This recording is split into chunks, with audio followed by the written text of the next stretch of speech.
Hi welcome to my channel. ഇന്ന് നമുക്ക് വൻപയർ വെച്ചിട്ടൊരു സൂപ്പർ കറി ഉണ്ടാക്കാം. നിങ്ങൾ ആദ്യമായാണ് ഈ ചാനൽ കാണുന്നതെങ്കിൽ ഒന്ന് സബ്സ്ക്രൈബ് ചെയ്ത് സപ്പോർട്ട് ചെയ്യണേ. ഇതുവരെ സപ്പോർട്ട് ചെയ്തവർക്ക് എല്ലാവർക്കും നന്ദി. നമ്മുടെ വൻപയറിനെ നമ്മൾ ഒന്ന് കഴുകി കുക്കറിൽ ഇട്ടിട്ടുണ്ട്, ഒന്ന് വേകാൻ വേണ്ടി വെക്കാം. കൂടെ നമ്മൾ ഒരു 3-4 കായ എടുത്തിട്ടുണ്ട്, പച്ചക്കായ. അതിനെ ഒന്ന് അരിഞ്ഞെടുക്കാം.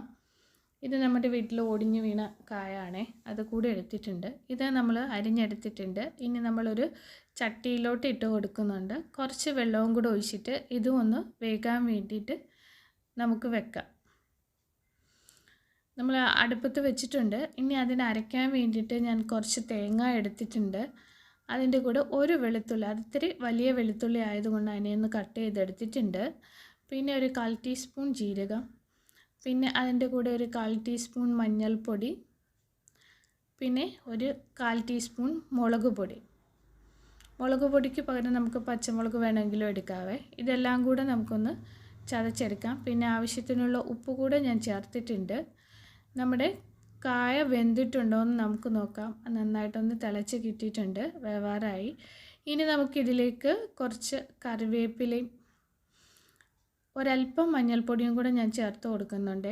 ഒരു നുള്ള് മഞ്ഞൾപ്പൊടി കൂടെ ചേർത്ത് കൊടുക്കുന്നുണ്ട്. അതുകൂടി ചേർത്തിട്ട് നമുക്കിതൊന്നും കൂടെ ഒന്ന് അടച്ച് വെച്ച് വേവിച്ചെടുക്കാം.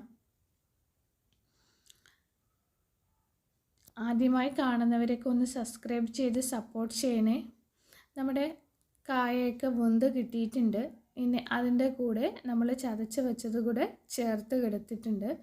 പിന്നെ നമ്മുടെ വൻപയർ വെന്ത് കിട്ടിയിട്ടുണ്ട്, അതും കൂടെ നമ്മൾ ഇതിൻ്റെ കൂടെ ചേർക്കുന്നുണ്ട്. ഇതെല്ലാം കൂടെ നമുക്ക് നന്നായിട്ടൊന്ന് മിക്സ് ചെയ്ത് കൊടുക്കാം. എന്നിട്ട് ഇതൊന്നുകൂടെ ഒന്ന് അടച്ച് വെക്കാം. ഒരു 2 മിനിറ്റ് കൂടെ ഒന്ന് അടച്ച് വെച്ച് വേവിക്കാവേ.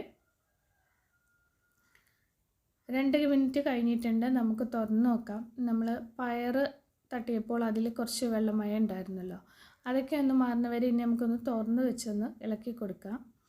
ഇത്രയും മതി. ഇനി നമുക്ക് അതിലേക്ക് കടുക് താളിച്ച് കൊടുക്കാം. കടുക് താളിക്കാൻ വേണ്ടി ഒരു ചീനച്ചട്ടി അടുപ്പത്ത് വെച്ചിട്ടുണ്ട്. അതിലേക്ക് 1 ടേബിൾ സ്പൂൺ വെളിച്ചെണ്ണ ഒഴിച്ച് കൊടുത്തിട്ടുണ്ട്. 1/4 ടീസ്പൂൺ കടുക് ഇട്ട് കൊടുത്തിട്ടുണ്ട്. 2-3 കഷ്ണം കുഞ്ഞുള്ളി അരിഞ്ഞത് ഇട്ട് കൊടുക്കുന്നുണ്ട്. പിന്നെ അതിൻ്റെ കൂടെ പച്ചമുളക് ഇട്ട് കൊടുക്കുന്നുണ്ട്. കൂടെ ഒരു തണ്ട് കറിവേപ്പില കൂടി ഇട്ട് കൊടുക്കുന്നുണ്ട്. എല്ലാം കൂടി ഇട്ട് നമ്മളൊന്ന് കടുക് താളിച്ചെടുക്കാം. ഇനി ഇത് നമ്മുടെ തോരനിലോട്ട് നമുക്ക് ചേർത്ത് കൊടുക്കാം. അപ്പോൾ നമ്മൾ എളുപ്പത്തിലും നല്ല സൂപ്പർ ടേസ്റ്റിലും ഹെൽത്തിയിലുമുള്ള നമ്മുടെ പയർ കായ വെച്ചിട്ടുള്ള തോരൻ റെഡി ആയിട്ടുണ്ട്. നല്ല സൂപ്പർ ടേസ്റ്റാണ്. നിങ്ങളെല്ലാവരും ഉണ്ടാക്കി നോക്കണം. ഇഷ്ടപ്പെടുവാണെങ്കിൽ ലൈക്ക് ചെയ്യാനും ഷെയർ ചെയ്യാനും സബ്സ്ക്രൈബ് ചെയ്യാനൊന്നും മറക്കല്ലേ. ഇനി ഇതുവരെ സപ്പോർട്ട് ചെയ്ത എല്ലാവർക്കും നന്ദി. അപ്പോൾ അടുത്തൊരു വീഡിയോയുമായി വീണ്ടും കാണാം. താങ്ക്